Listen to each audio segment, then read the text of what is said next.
رجعت هشام.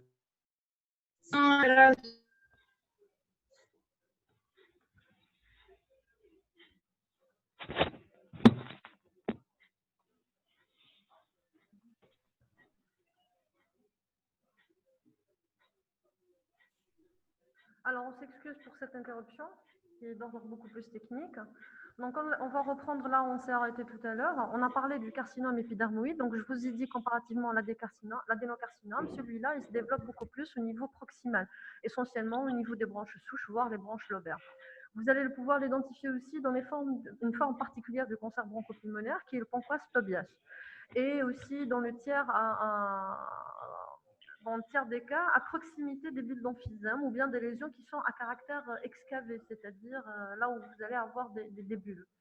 Après, ces tumeurs végétantes, elles obstruent volontiers la lumière bronchique, puisque nous avons dit que c'était beaucoup plus à développement bronchique.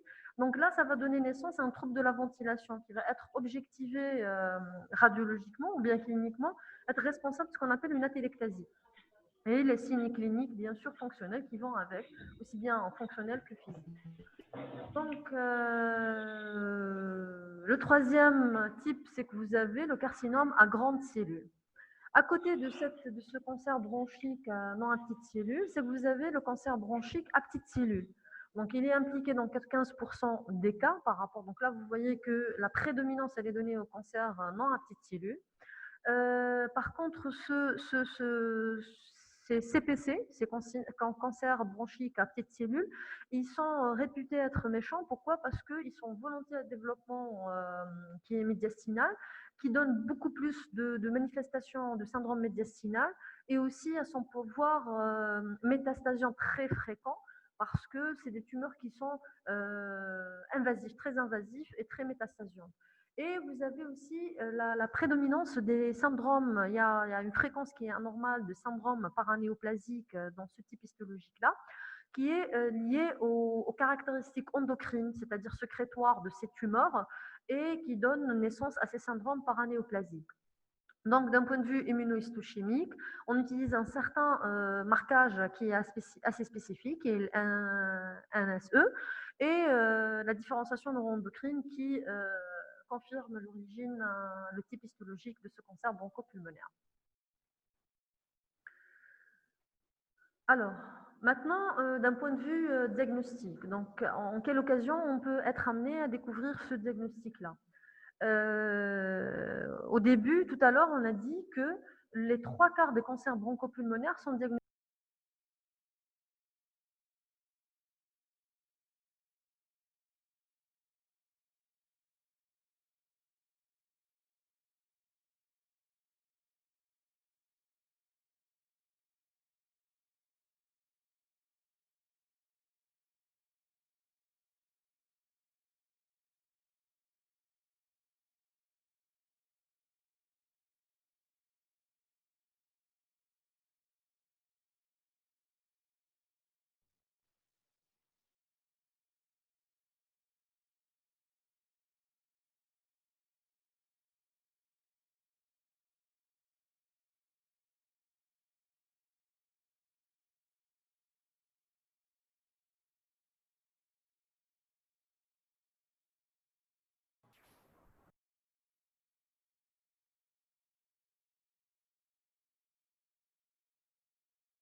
Donc là, quand on parle des circonstances découvertes d'un cancer bronchopulmonaire, donc vous avez constaté que les 3/4 du cancer bronchopulmonaire sont diagnostiqués à un stade localement avancé, c'est-à-dire déjà à un stade qui est assez... Madame, on vous entend pas?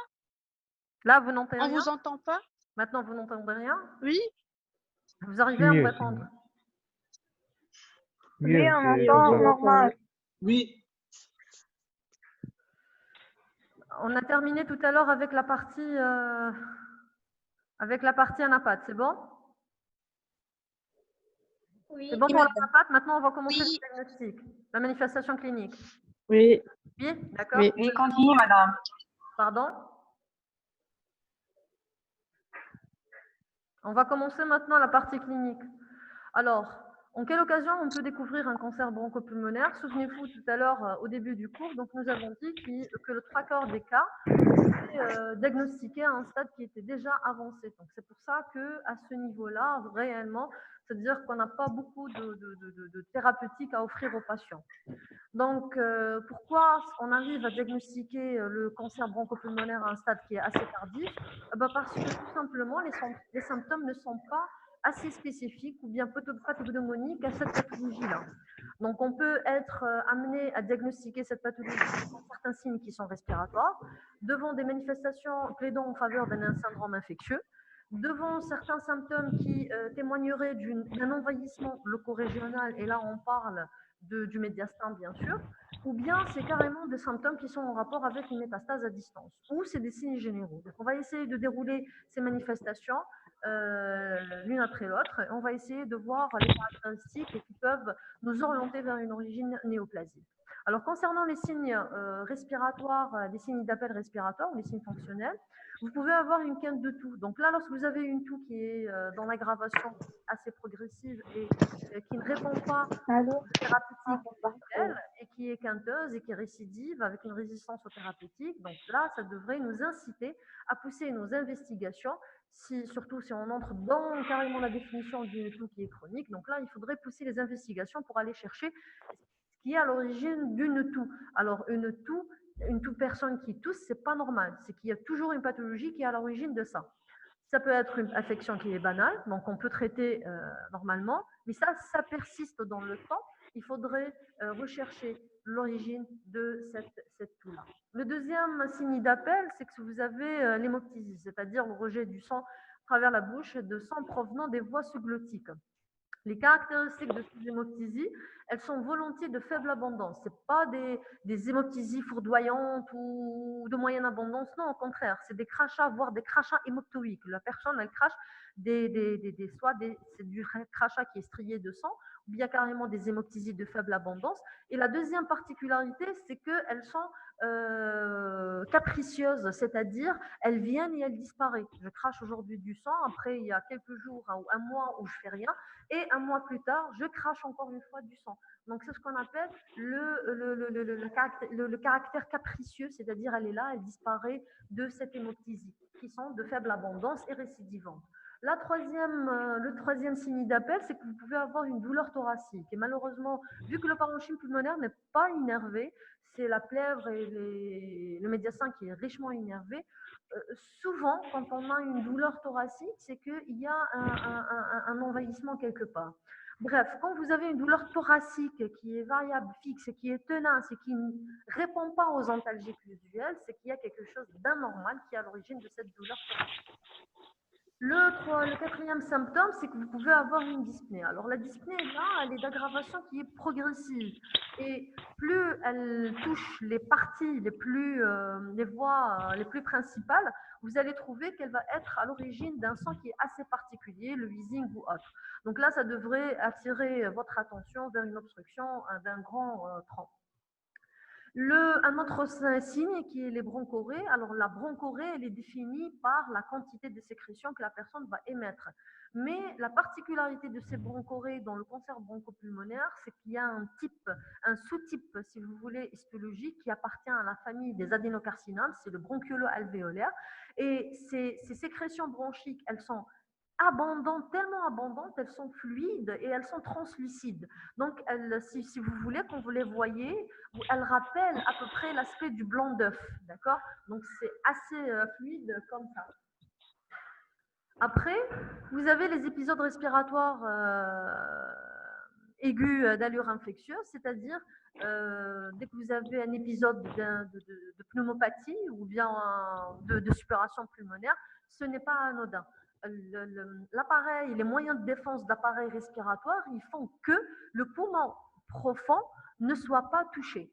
Donc, si je développe une pneumopathie ou un abcès pulmonaire, surtout chez des sujets, je crois que ça vous a été déjà mentionné, si chez des sujets de plus de 40 ans et qui sont des fumeurs, c'est-à-dire qui sont à risque, Ça impose une vérification endoscopique. Pourquoi? Parce que notre principale hantise, c'est de passer à côté d'un cancer bronchopulmonaire et qui a causé cette trouble si vous voulez, de ventilation, a causé l'apparition d'une pneumopathie ou bien d'un syndrome infectieux. Donc, ça peut mettre en évidence un cancer bronchopulmonaire.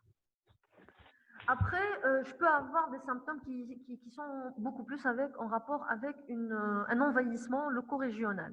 Alors, la tumeur bronchopulmonaire, elle ne se développe pas uniquement au niveau de l'appareil respiratoire, elle se développe au niveau du thorax. Donc, ce développement, cette excroissance va entraîner parfois la compression ou bien la gêne des organes de voisinage et elle va être à l'origine de manifestations. Comme vous savez, le thorax, il contient, c'est vrai, les deux le poumons sur les côtés et entre les deux, vous avez l'arbre bronchique, mais il y a aussi les structures de voisinage qui sont représentées par des vaisseaux, par des ganglions, système lymphatique, par système digestif, vous avez l'appareil cardiovasculaire. Donc, tous ces organes peuvent être le siège d'une expansion loco-régionale de votre tumeur qui est bronchopulmonaire. Donc là, les plus répandus ou les syndromes qui sont le plus couramment à l'origine qui mettent en évidence, si vous voulez, votre cancer bronchopulmonaire, vous pouvez avoir le fameux ce qu'on appelle syndrome cave supérieur, qui est dû à quoi? À la compression de votre veine cave supérieure. Et là, je vais avoir une association de symptômes qui m'oriente vers cette atteinte-là, qui est représentée par déjà l'œdème en pèlerine en haut, donc ça intéresse la partie supérieure, d'accord? Vous allez avoir une cyanose de l'hémicorps supérieur, mais surtout ce que vous allez trouver, c'est des CVC, circulation veineuse collatérale, intéressant la partie thoracique et non pas la partie basse du tronc. Donc là, vous allez trouver thoracique, des CVC thoraciques. Je peux être amené à trouver des téléangiectasies et une turgescence des.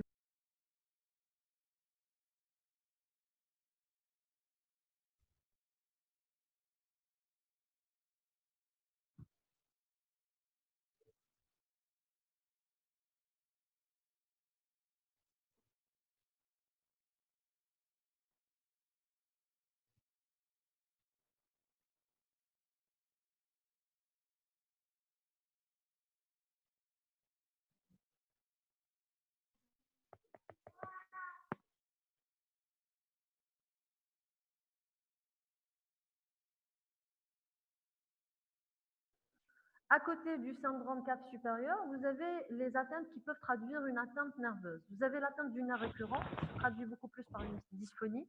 Quand on a une dysphonie qui ne répond pas au traitement et qui dure dans le temps, l'examen ORL peut mettre en évidence une paralysie de votre hémicorde, d'une corde vocale, beaucoup plus c'est la corde vocale gauche, qui témoignerait de l'atteinte du récurrent gauche, due à la compression de ce nerf par un développement tumoral. Vous avez aussi l'atteinte phrénique qui peut se traduire par un hoquet associé à l'ascension d'une hémicoupole avec son immobilité au scope. Vous avez aussi l'atteinte de la sympathique cervicale. Donc là, ça a créé ce qu'on appelle le ganglion stellaire par compression de votre ganglion stellaire. Ça crée ce qu'on appelle le syndrome de Claude Bernard Horner qui associe, vous avez le myosis ptosis avec une ophtalmie unilatérale, bien sûr, comparativement à l'autre œil. Et vous avez aussi l'atteinte du sympathique dorsal. Donc là, le patient, il va vous rapporter beaucoup plus une hypersudation qui est unilatérale. L'hypercialorée et la paradicardie, ça témoignerait beaucoup plus d'une atteinte d'un pneumogastrie. Le plexus, l'atteinte du plexus brachial, eh ben vous allez avoir des douleurs à l'épaule irradiant de façon interne au niveau du membre supérieur, suivant le trajet de votre votre plexus brachial. Alors là, vous avez ces manifestations qui sont beaucoup plus d'origine nerveuse. À côté de ça, je peux avoir une atteinte au niveau s'associer à une atteinte au niveau de l'œsophage. Donc là, ça va être à l'origine d'une dysphagie. Le patient, il aura des difficultés à avaler. Au départ, ça va être par rapport à des liquides, mais petit à petit, ça va être par rapport même aux solides. Et ça peut être ou non associé à des vomissements. L'atteinte du canal thoracique, ben, c'est la compression de ce canal-là va être à l'origine d'une stagnation du liquide au niveau, surtout au niveau de la cavité pleurale, et donner naissance à un chylothorax. et aussi associé, bien sûr, en fonction de l'importance de cette compression et de la persistance de cette compression, ça peut être associé soit à une acide chileuse, ou bien vous allez avoir des œdèmes au niveau des membres supérieurs, surtout gauche. Donc là, c'est en fonction de l'importance de cette compression et de la durée aussi que va prendre cette compression. Après, l'atteinte cardiaque, elle est prédominée beaucoup plus par des épanchements péricardiques, dont l'importance dépend de votre atteinte et de la mise en route de votre traitement, bien sûr. Et ça peut être associé à des troubles du rythme. Alors, quels sont les symptômes aussi qui peuvent traduire un envahissement loco-régional? C'est l'existence aussi d'une adénopathie susclaviculaire, parce que vous avez la partie basse de votre poumon droit et de votre poumon gauche qui sont drainés par le ganglion. Donc là, ce que vous allez trouver, c'est l'adénopathie qui existe au niveau de votre partie susclaviculaire. Après, vous avez les atteintes pariétales ou bien pleurales, les métastases à type de pleurésie, bien sûr, métastatique, ou bien une atteinte carrément pariétale par une lyse osseuse ou autre, peut être à l'origine de la révélation de votre cancer qui va vous pousser à demander des investigations et mettre en évidence une atteinte cancéreuse bronchique. Alors, après, vous pouvez avoir des symptômes qui sont en rapport avec un envahissement à distance. Alors, les métastases révélatrices, c'est surtout en premier lieu, c'est que vous allez trouver les métastases osseuses. C'est quand les gens ont des douleurs atroces ou des fractures qui sont pathologiques. Et dans le bilan du cadre d'extension de ces lésions-là, on trouve qu'il y a une masse pulmonaire qui nous permet de mettre en évidence cette métastase, qu'il s'agit réellement d'une métastase osseuse. Vous avez aussi l'hépatique surrénalienne. Alors, pas plus tard que cette semaine, on a reçu déjà un patient qui avait fait des convulsions avec des signes neurologiques, une hydrité au niveau de la démarche, une démarche qui est brilleuse et tout. Et quand on a réalisé un scan, le scan a mis en évidence une masse qui est cérébrale, mais la documentation, si vous voulez, de l'origine de cette masse a mis en évidence aussi l'existence d'une masse pulmonaire. Donc finalement, la biopsie a révélé qu'il s'agit beaucoup plus d'un cancer bronchopulmonaire avec une métastase cérébrale. Donc là, c'est surtout des métastases qui vont nous permettre de nous orienter vers une atteinte qui est parenchymateuse. Après, vous pouvez être à l'occasion de signes généraux. Donc, c'est des gens qui vous rapportent une symptomatologie générale qui est prédominée beaucoup plus par une perte de poids qui est assez importante. Donc, il y a un amaigrissement qui est assez important. Vous trouvez que c'est plus de 10 kilos sur les 6 mois. Et là, ça devrait vous inciter à aller rechercher une origine néoplasique. Et s'il y a des symptômes respiratoires, eh ben, il faut se pencher peut-être sur l'origine respiratoire. Alors, à côté de cet amaigrissement, c'est la perte d'appétit, la cynie, la fièvre aussi au long cours, sans qu'il y ait de processus infectieux ou inflammatoire qui peut expliquer.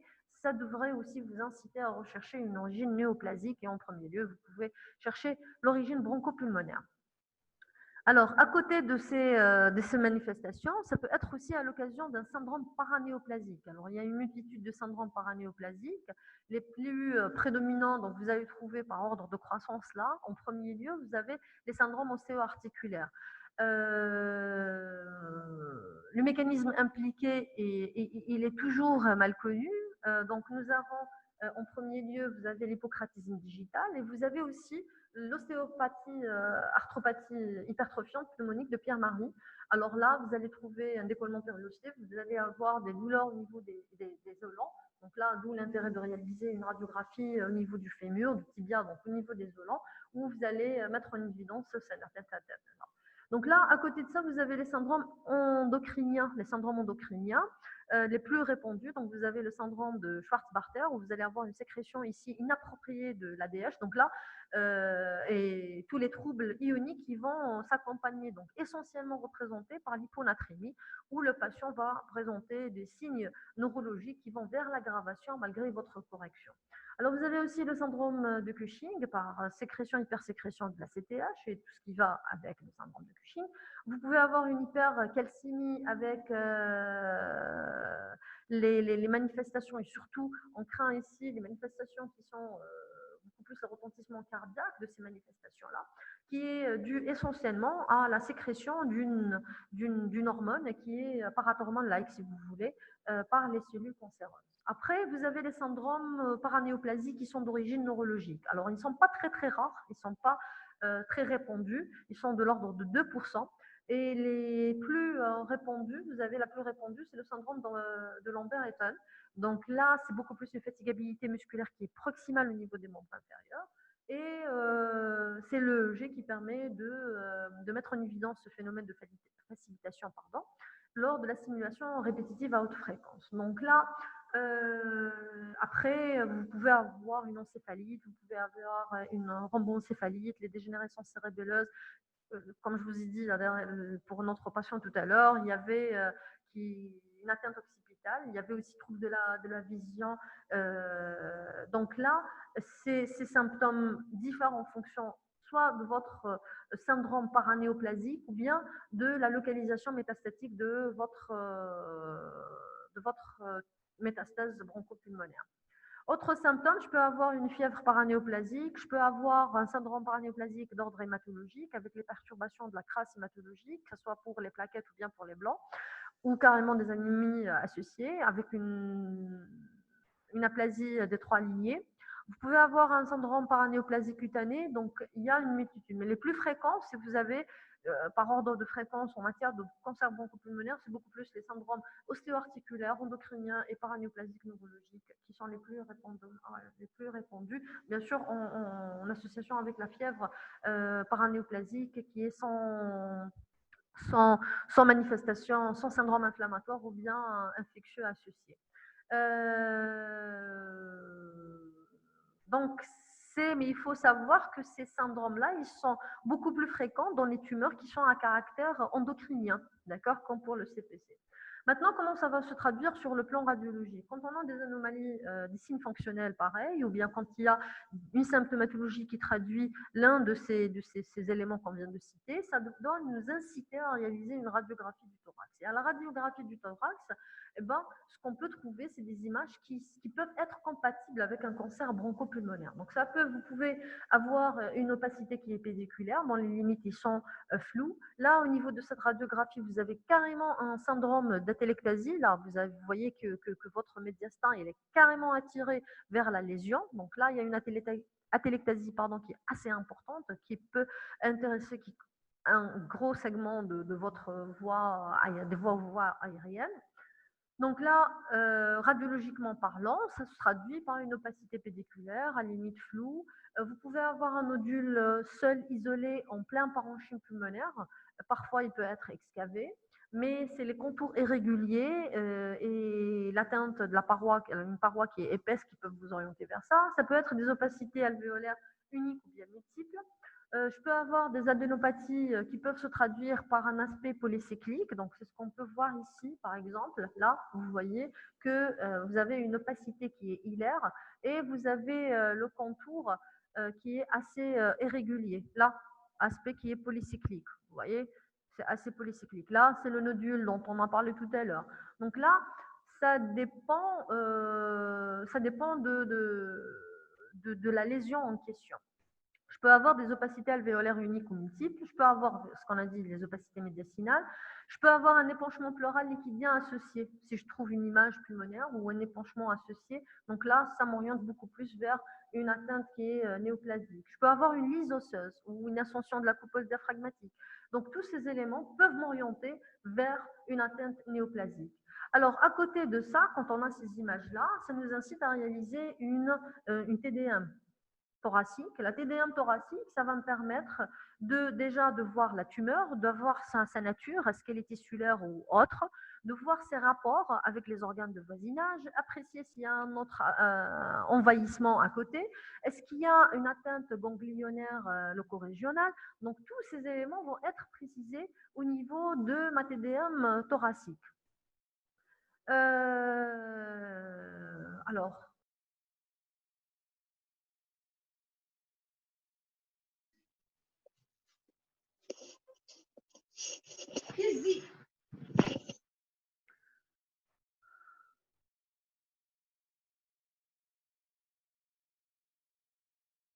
Alors, une fois que j'ai ces éléments radiologiques, il faudrait que je confirme, parce qu'il n'y a que l'ANAPAT qui confirme la nature cancéreuse. Comme on a dit la dernière fois, la tuberculose, le diagnostic de la tuberculose est bactériologique, et ben, le diagnostic d'un cancer bronchopulmonaire, il est purement histologique, il n'est pas radiologique ou autre. Je peux avoir des signes d'orientation, tous ces éléments ne peuvent être Madame, considérés. Oui. si vous pouvez répéter la TDM. Alors, pour la TDM. Alors, pour la TDM, donc nous avons dit, une fois que j'ai des éléments radiologiques qui m'orientent vers une atteinte qui est pulmonaire, qui est pas normale, donc là, qui me fait suspecter une origine néoplasique, je vais être amenée à demander une TDM thoracique. Donc, quel but? Le but de cette demande, c'est que je vais déjà préciser la nature de cette tumeur-là. C'est une tumeur qui est de nature, qui est donc densité, pardon, tissulaire, d'accord? Et aussi, je vais voir les rapports de cette tumeur. Donc, il y a les caractéristiques radiologiques qui me confortent dans mon idée. Ils ne confirment pas, mais ils me disent oui, ça peut être une tumeur d'origine maligne, en ayant certaines caractéristiques, les caractères envahissants de la tumeur par rapport aux organes de voisinage. Donc là, je vais apprécier la localisation de la tumeur, l'envahissement des organes qui sont à côté de cette tumeur-là. Elle me permet de préciser ces rapports, de mettre en évidence une éventuelle métastase à distance, une éventuelle atteinte pariétale, une atteinte médiastinale, et aussi ça me permet d'évaluer l'atteinte ganglionnaire parce qu'elle est très importante au niveau de votre stadification au moment du bilan préopératoire. Donc là, cette TDM thoracique, elle doit avoir des coupes qui sont médiastinales, et vous devez impérativement avoir des coupes qui passent par le foie et des coupes qui passent par les surrénales. Pourquoi? Parce qu'il y a une métastase qui est le caractère métastasien du cancer bronchopulmonaire, surtout au niveau hépatique et au niveau surrénalien, font que les coupes passant par le foie et par le foie, par les surrénales, pardon, elles sont impérativement associées aux coupes thoraciques. Donc là, comme je vous ai dit, vous allez ici, on a le cas d'un cancer bronchopulmonaire, parce que là, vous avez une multiplication et une néovascularisation qui va être tout autour de votre tumeur. Donc, le centre de la tumeur, une fois qu'il n'est pas bien vascularisé, il va y avoir une nécrose. Et cette nécrose va être par la suite à l'origine d'une excavation, ce qu'on appelle le cancer excavé. Ici, vous avez sur la fenêtre, ici c'est une fenêtre qui est parenchymateuse. Sur votre droite, vous avez une fenêtre qui est médiastinale, et vous arrivez à voir la taille de la tumeur ici, et c'est son contour qui est irrégulier et tout. Donc là, la TDM devient impératif pour apprécier déjà la nature de votre tumeur, ses caractéristiques, son caractère envahissant, l'atteinte médiastinale et la possibilité d'une atteinte qui est locorégionale ou bien à distance par les coupes passant par le foie ou bien par les surrénales.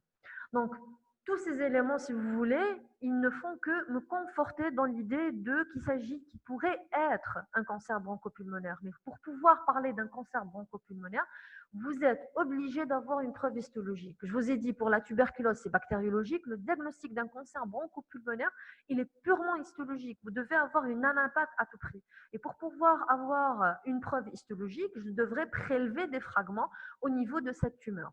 Alors, où je vais réaliser, comment je vais faire ces prélèvements-là, c'est en réalisant ce qu'on appelle une fibroscopie bronchique. Alors, c'est intéressant de réaliser une fibroscopie bronchique parce qu'elle vous permet déjà de voir l'état des voies aériennes et la vacuité. Donc ici, vous avez là, c'est une coupe au niveau des cordes vocales. Donc, je m'introduis par le fibroscope au niveau des voies aériennes.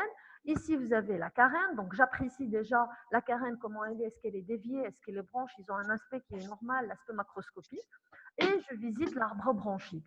Une fois que je trouve qu'il y a une anomalie macroscopique, je suis tenue de la décrire macroscopiquement et de réaliser des prélèvements à ce niveau-là en vue d'une étude anatomopathologique, histologique et cytologique des prélèvements que vous allez effectuer au niveau de votre fibroscopie bronchique. Donc ça, c'est important quand c'est fructueux plutôt. La fibroscopie bronchique est fructueuse quand la lésion, elle est distale, elle est proximale. Mais nous avons vu tout à l'heure qu'il y a des tumeurs qui sont à caractère, ou s'y développent à caractère périphérique. Donc le fibroscope ne peut pas atteindre ces sites-là, et ça nous pose un problème d'ordre diagnostique où on sera obligé d'avoir recours à d'autres examens paracliniques pour essayer de prouver le diagnostic histologique de cette tuméfaction, si vous voulez, bronchopulmonaire. Alors, donc là, la confirmation, si je reviens à ma fibroscopie bronchique, la confirmation histologique est obtenue dans près de 80% des cas, surtout si votre tumeur elle est proximale. Donc là, je suis obligée d'augmenter le nombre de biopsies pour augmenter les chances de mon patient. Et si elle est distale, ben, elle n'est pas visualisée par endoscopie. Et là, on peut proposer d'autres moyens qu'on va voir par la suite. Alors, il y a une question qui se répète assez souvent. Est-ce que je dois réaliser une fibroscopie bronchique avant ou bien est-ce que je réalise une TDM thoracique avant? Eh ben, ça dépend des cas. Ça dépend du patient et ça dépend de la traduction radioclinique initiale de votre patient. Il y a des patients, par exemple, où j'ai une symptomatologie respiratoire avec une image comme ça. Eh ben, le premier examen que je vais réaliser une fibroscopie bronchique parce que là, j'ai une opacité qui est hilaire, j'ai une anomalie, j'ai une symptomatologie respiratoire, il y a des facteurs de risque. Donc, tous ces éléments m'orientent vers la réalisation d'une fibroscopie bronchique avant une TDM thoracique. Si je vais avoir une radiographie du thorax qui est tout à fait normale, qui ne contient qu'une opacité nodulaire et qui est éloignée, ça ne veut pas dire que je dois réaliser la TDM avant ou autre. La fibroscopie, elle constitue l'examen, si vous voulez, clinique des voies aériennes. Je dois la réaliser à tout prix. Mais est-ce que ça, c'est ça le premier ou c'est le deuxième?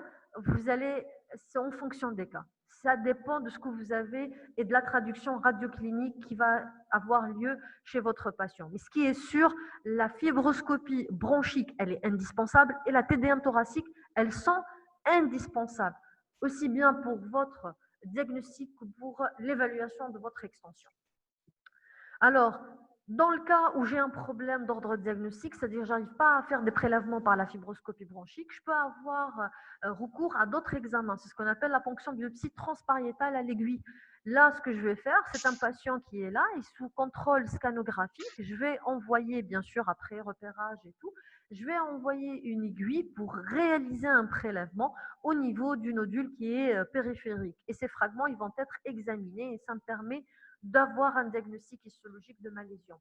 Mais cet examen n'est pas dénué d'effets secondaires et les plus répandus, c'est que vous pouvez avoir des pneumothorax ou bien des hémoptysies. Donc là, les complications, c'est en fonction de la localisation périphérique de votre lésion et de votre geste. Alors, à côté de ça, vous avez